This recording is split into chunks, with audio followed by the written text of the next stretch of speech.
Ma formation initiale est une formation d'ingénieur et en connaissant l'Opus Dei, j'ai peu à peu découvert que j'étais plus fait pour aider les jeunes.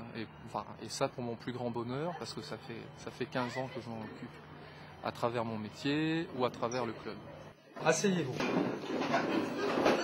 Je pense que pour trouver la vocation dans le travail, il faut avoir une certaine humilité, au moins à un moment, pour être capable de se dire je vais faire ça, même si peut-être j'aspirerais à briller un peu plus ou à un métier plus prestigieux. Parce que c'est vrai que l'image que donnent les profs aujourd'hui, ça attire pas forcément beaucoup les jeunes. Et moi, je pense que j'étais dans ce cas-là. Il faut être capable de se dire, je vais faire ça parce que je sens que c'est là que je m'épanouirai. Et ça, moi personnellement, c'est quelque chose que j'ai vu dans la prière.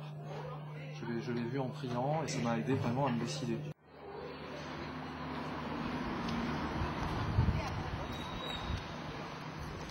Donc c'est terminé pour les cours. Là, je me précipite pour donc aller au club Fennec dont je suis le directeur. C'est un club qui propose des loisirs à des jeunes de 10 à 18 ans. Sainte Marie, Mère de Dieu, priez pour nous pauvres pécheurs, maintenant et à l'heure de notre mort. Le sujet, je vous le donne à l'avance. Il est très simple, c'est face à l'agressivité, la douceur de Jésus. Des situations de conflit, il y en a. Hein, voilà, tu n'es pas trop d'accord avec ce que te disent tes parents, ou avec tes frères et sœurs, ou avec des camarades au collège. Bon. Peut-être que être doux, c'est maîtriser sa colère quand elle arrive, parce que la colère, ça arrive de temps en temps, hein, c'est un peu inévitable. C'est maîtriser sa colère, ses emportements, sa mauvaise humeur, un peu tout ça. En plus de ces topos, mais qui est collectif, en groupe, on a plus individuellement, chacun de nous, un précepteur. Moi, mon précepteur, c'est Hubert. C'est un peu, quand j'ai des questions, c'est vers lui que je me tourne. Ça permet de discuter. On se fixe des objectifs, la possibilité d'unir le travail, les loisirs, les amis, le lycée, la famille avec la foi. Grâce à ses conseils, à son aide, ça me permet de grandir justement dans cette amitié avec Jésus et de progresser vers la sainteté. C'est un accompagnement formidable pour les faire grandir dans tous les domaines, que ce soit humain, ils parlent de ce qui leur fait les soucis, des joies qu'ils ont, enfin bref, et ils sont vraiment très très heureux et ils grandissent, c'est vraiment leur petit jardin secret auquel on ne touche pas et c'est leur rapport avec les adultes qui se trouve transformé grâce à ça. Je crois que l'une des spécificités qu'apporte le Club Fennec et qu'apporte Hubert, c'est d'utiliser les moyens modernes de communication comme les ordinateurs, comme le cinéma, pour transmettre ces valeurs et transmettre les valeurs chrétiennes aux enfants, pour apprendre à vivre en société et pour apprendre à partager, pour apprendre à construire quelque chose ensemble. J'ai l'impression, en quelque sorte, d'avoir gardé un peu une âme d'enfant, puisque je prends plaisir à être avec eux, à jouer avec eux, comme dans un jeu de stratégie par exemple. Mais en même temps, j'essaie de ne pas oublier ma place d'adulte et de l'exemple que je dois donner, du fait que je suis là aussi et surtout pour leur apporter des repères, pour leur montrer l'importance du bien dans ce qu'ils font, même dans un jeu. Le jeu a toujours une portée éducative. Et au fond, c'est ce que les parents attendent d'ailleurs.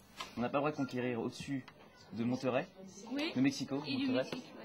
Et il y a un pacte de non-agression. Ma vocation à l'Opus Dei a vraiment complètement changé la perspective et le sens de ma vie. La vraie solution, c'est la paix. J'ai vraiment trouvé la joie de me sentir à ma place dans la société, avec ma vocation numéraire et ma vocation à l'enseignement. Enfin, je vois ça vraiment comme une double vocation. Vocation qui m'épanouit pleinement parce que je me sens utile. J'ai compris que le sens de ma vie, c'était de servir la société en contribuant à éduquer les enfants des autres. Je m'occupe de leur âme, je prie pour tous les jeunes qui me sont confiés et que j'ai la chance d'avoir croisés dans ma vie. Et c'est vrai, je me sens très bien à leur service. Ce temps que je consacre aux autres, c'est justement ça qui fait le sens de ma vocation au célibat. Quand j'ai connu l'œuvre, ça m'a vraiment aidé à voir les choses autrement. On m'a appris à espérer, à pas se focaliser sur ce qui est négatif, sur ce qui pourrait être amélioré. Ça m'a donné une image de la société, de l'avenir, de l'Église qui s'est remplie d'optimisme. Ce que j'ai appris dans l'œuvre, c'est qu'il faut commencer par se changer soi-même. Pour arriver à rayonner un petit peu, essayer de. Ce qu'on nous enseigne, c'est d'essayer d'imiter le Christ. Bon, c'est un objectif, c'est un idéal, hein, j'en suis conscient. Mais sur le principe, imiter le Christ, c'est essayer d'être patient avec mes élèves, de faire bien mon travail, de rendre mes copies à temps, de préparer mes cours, d'essayer de bien expliquer, de mettre de la passion dans ce que je fais. Et tout ça, je l'ai appris à l'œuvre.